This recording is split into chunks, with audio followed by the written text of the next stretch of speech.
The United Nations Convention of the Law of the Sea was signed in 1982 and came into effect on November the 16th, 1994. According to this treaty, 200 nautical miles or 370 kilometers from the borderline is called EEZ for Exclusive Economic Zone. Within this area, the coastal nation has the sole exploitation rights over all natural resources, including the fishing rights.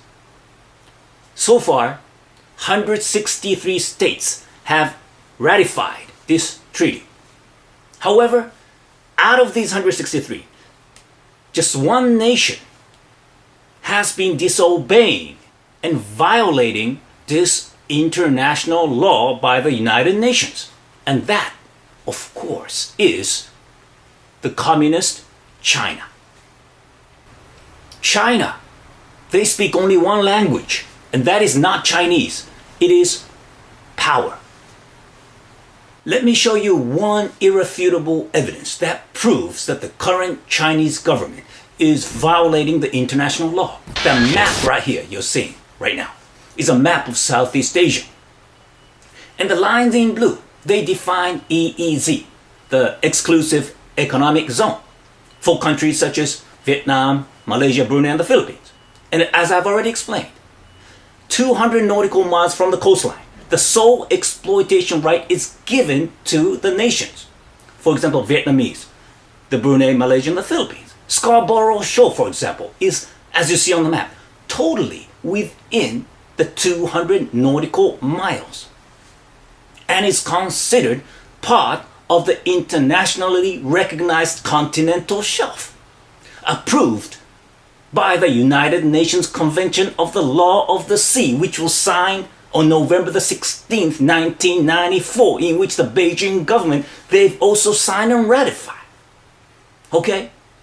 However, the reason why I say the Chinese government is deceiving the world today is because of this U-curved line in red, as you see. The Beijing government is saying that this whole area within this U-curved line belongs to China. I mean, this is totally unacceptable, despicable, and reprehensible when, according to the international law in which the Chinese have signed, it defines 200 nautical miles. Okay? However, this U-curve line, is it 200 nautical miles? I don't think so.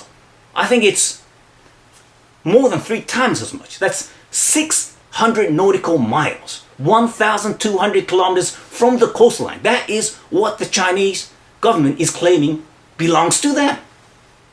I mean, this is, ladies and gentlemen, no different from, it's same as stealing the wives of its neighbors, saying, oh, that's my ex-girlfriend, so she belongs to me.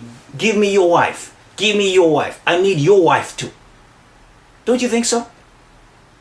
I mean, China is totally off his rocker, ladies and gentlemen. We cannot allow this to happen.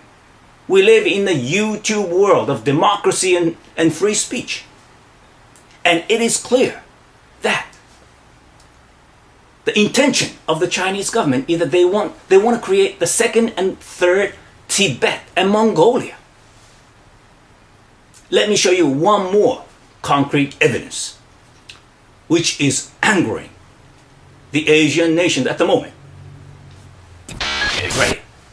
This is a map of a passport, the newest passport published by the Chinese government.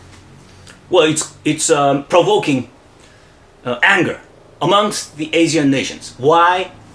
Take a look. The Chinese government, what they're claiming on this new passport, Taiwan belongs to Chinese, the Scarborough Shoal belongs to Chinese, the Parcel Islands belongs to Chinese, and the Spratly Islands belongs to Chinese. That's what's written on this passport. Furthermore, the 2 inland areas also claimed by India, it's also printed as a Chinese territory on this map. And furthermore, what is worse? The Beijing government is saying they want one more wife. One more wife, ladies and gentlemen. You know what that is? Senkaku Islands, which belongs to Japan.